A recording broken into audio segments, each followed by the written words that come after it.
Baik, di sini saya akan menjelaskan mengenai mind map PBL2 dengan suspek leukemia limfoblastik akut. Nah, leukemia merupakan penyakit keganasan sel darah yang berasal dari sumsum tulang. Biasanya ditandai oleh proliferasi sel-sel darah putih dengan manifestasi adanya sel-sel abnormal dalam darah tepi secara berlebihan dan menyebabkan terdesaknya sel darah yang normal yang mengakibatkan fungsinya terganggu. Nah, untuk patofisiologi dari LLA sendiri atau ALL ini, yang pertama kita lihat dulu untuk patofisiologi leukemia pada umumnya, di mana hal ini terjadi karena adanya mutasi di dalam DNA dan juga adanya kelainan kromosom, di mana dapat berupa adanya duplikasi, kehilangan ataupun kesalahan rekombinasi. Nah, kedua hal ini, kombinasi dari cacat genetik ini menyebabkan adanya penurunan ekspresi gen supresor tumor atau peningkatan ekspresi onkologi. Nah, kemudian pada sel darah putih di dalamnya itu dan juga prekursornya itu akan terjadi pengurangan penghambatan pertumbuhan sel atau apoptosis. Nah, ini akan membuat stimulasi dari pembelahan atau pertumbuhan sel itu akan meningkat secara berlebihan, ataupun pertumbuhannya itu akan dilakukan secara berlebihan. Nah, hal ini akan menyebabkan sel darah itu jadi neoplastik atau dalam sel itu tidak mampu mengatur pembelahannya sendiri. Nah, kemudian sel-sel yang telah berubah jadi neoplastik tadi itu akan membelah secara tak terkendali dengan cara monoklonal, di mana satu sel neoplastik berasal dari semua sel yang berurutan. Nah, hal ini akan menyebabkan gen yang mengatur diferensiasi atau pematangan itu terganggu, dan juga sel-sel neoplastik yang terkena tidak mampu melakukan diferensiasi atau pematangan lebih lanjut. Nah, ini yang akan menjadi pembelahan mutasi yang spesifik ataupun yang spesifik, sehingga menyebabkan pembelahan cepat dan juga penumpukan sel neoplastik yang ada, sehingga akan ada perkembangan dari penyakit yang muncul itu akan menjadi akut atau cepat.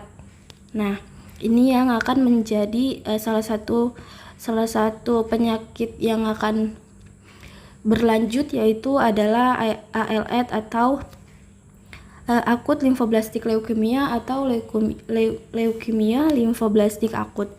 Kemudian untuk patogenesis dari ALL itu sendiri, yaitu dapat dilihat di sini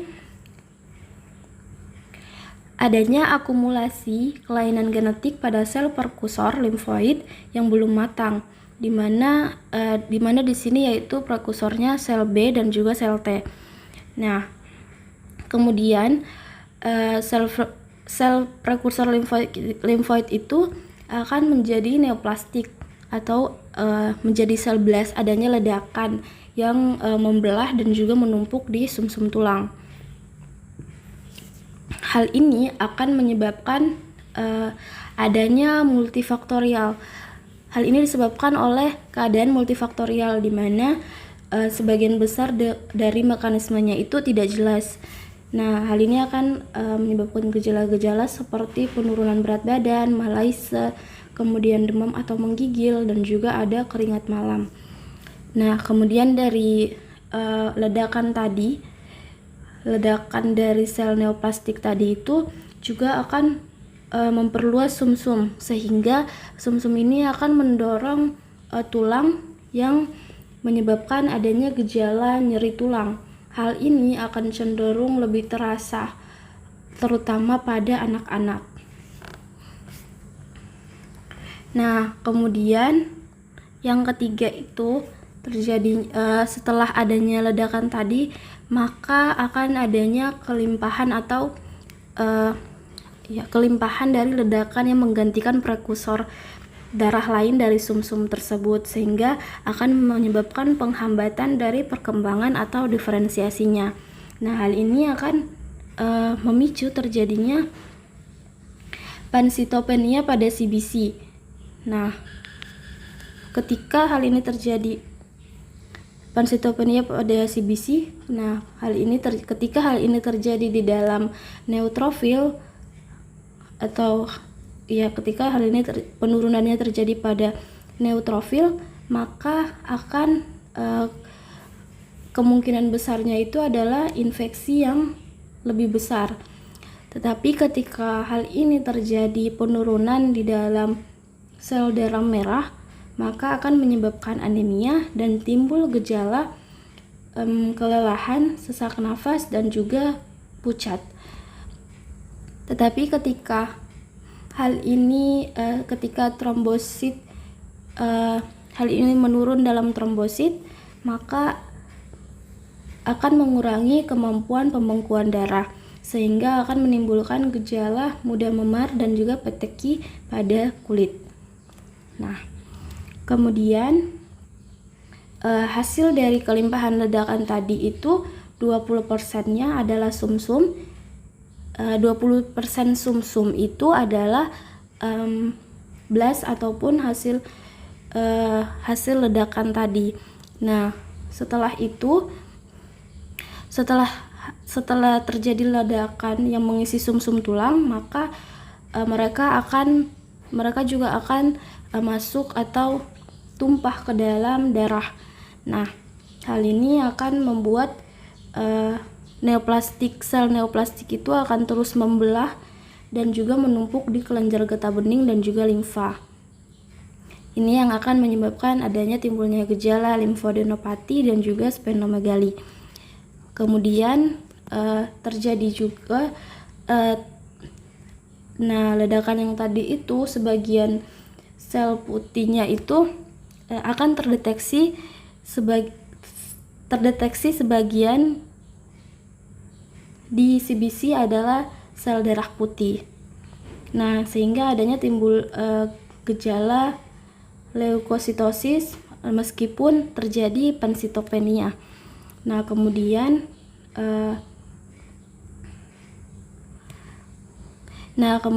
hasil dari perputaran tinggi sel-sel kanker ini akan menyebabkan tingginya tingkat lisis sel, kemudian terjadinya pelepasan isi intraselular, di mana akan terjadi asam urat atau kalsium dan juga LDH ke dalam plasma, terlepas ke dalam plasma. Nah, hal ini akan memicu timbulnya gejala hiperusemia,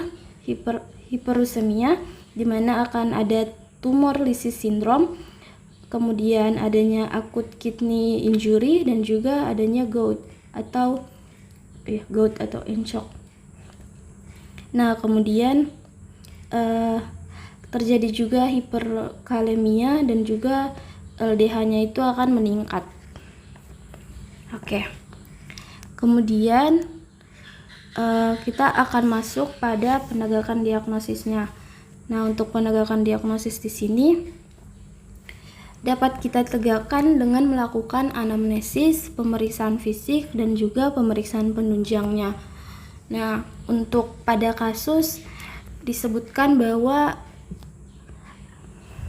anak perempuan usia 2 tahun dengan gejala dengan keluhan utamanya yaitu bintik-bintik merah di ekstremitas dan perut.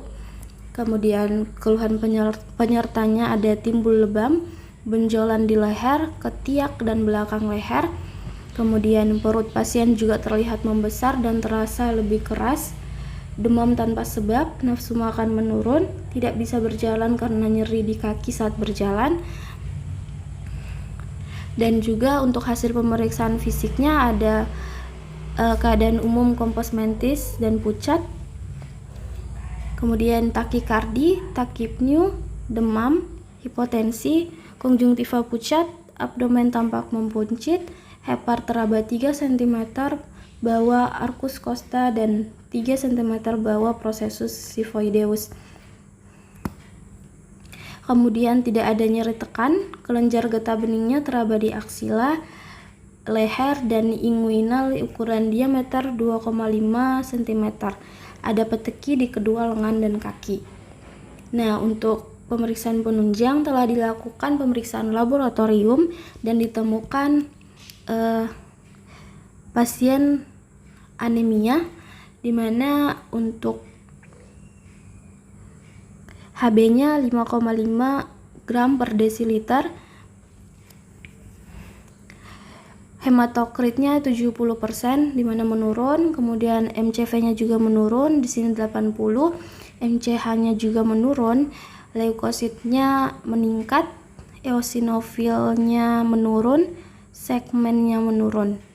Kemudian ada mengalami trombositopenia karena trombositnya itu 27 atau menurun.